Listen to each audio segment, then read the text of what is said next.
오늘 하세나 본문은 여호수아 21장 1절에서 12절까지의 말씀입니다.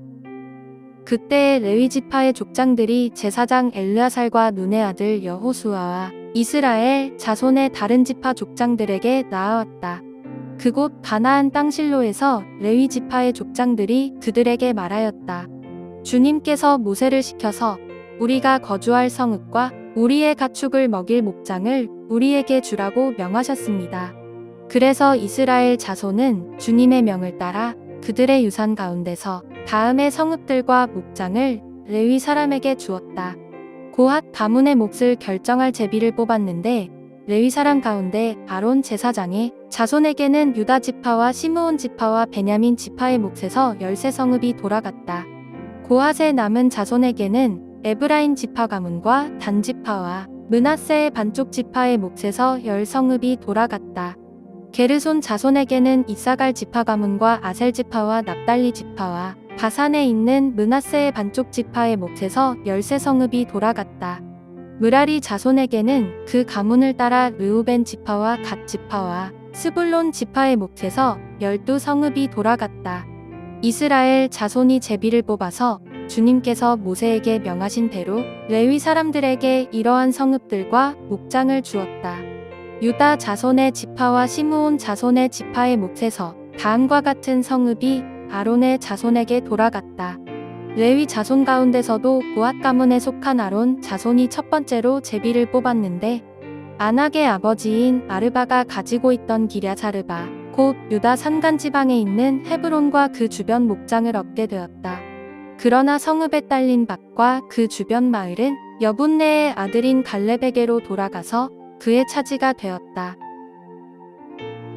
하나님께서 이스라엘 백성에게 약속하신 땅은 단순한 소유나 부동산으로 보아서는 안 되는 것이, 이 땅은 하나님께서 이스라엘 백성과 함께 언약 안에서 살아가는 공간이 되며 마침내 진정한 예배가 이루어지는 자리가 되기 때문입니다. 따라서 오늘부터 토요일까지 저희가 함께 살펴볼 여호수아 21장 말씀은 레위인들에게 성읍을 나눠주는 장면인데, 땅의 분배란 단지 행정적 사건이 아니라 하나님 나라의 공동체를 예배라는 사건 안에서 완성하는 과정임을 기억하며 우리가 함께 말씀으로 들어가 봤으면 좋겠습니다. 이제 모든 지파가 땅의 분배를 받았습니다.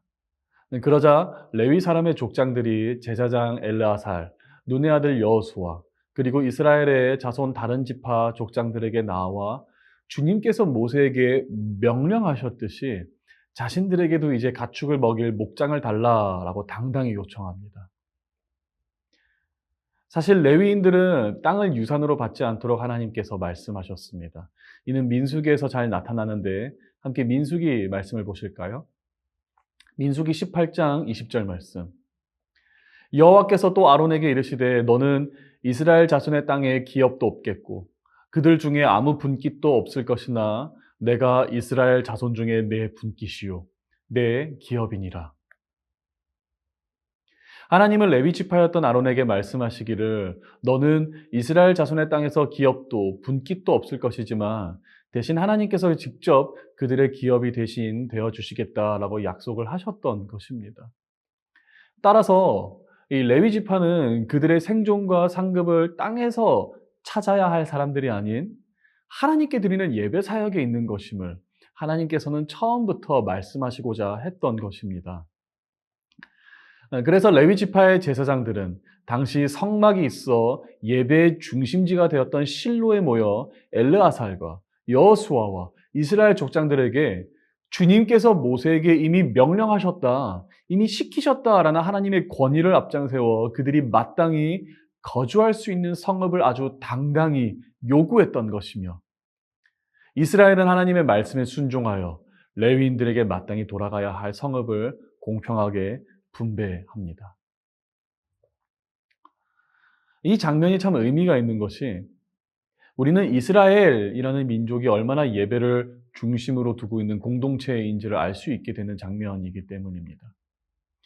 애초에 하나님께서 레위인이 땅을 갖지 않도록 말씀하셨던 것은 이들이 백성들 땅 곳곳으로 흩어져 살아 그곳에서 예배와 율법 교육이 골고루 퍼질 수 있도록 위함이었습니다.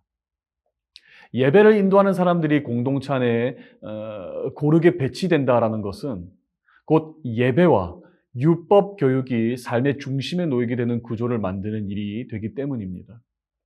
따라서 하나님은 이스라엘이 단지 물리적 정착이 아닌 신앙 중심의 삶을 누리기를 원하셨던 것인데 아무리 취지와 의미가 좋다고 할지라도 막상 이스라엘이 자신의 기업을 땅으로 받게 되었을 때 그것을 무상으로 레위인들에게 나눠준다는 것은 절대 쉬운 일이 아니었을 것입니다. 여러분도 한번 생각해 보십시오. 40년간, 아니 지난 400년간 우리 조상들이 겨우겨우 애써서 손에 얻게 된 그 땅을 수많은 전쟁을 통하여서 얻게 된 그 땅을 사촌에게 무상으로 살도록 내어준다는 것이 현실적으로 어디 쉬운 일이었겠습니까?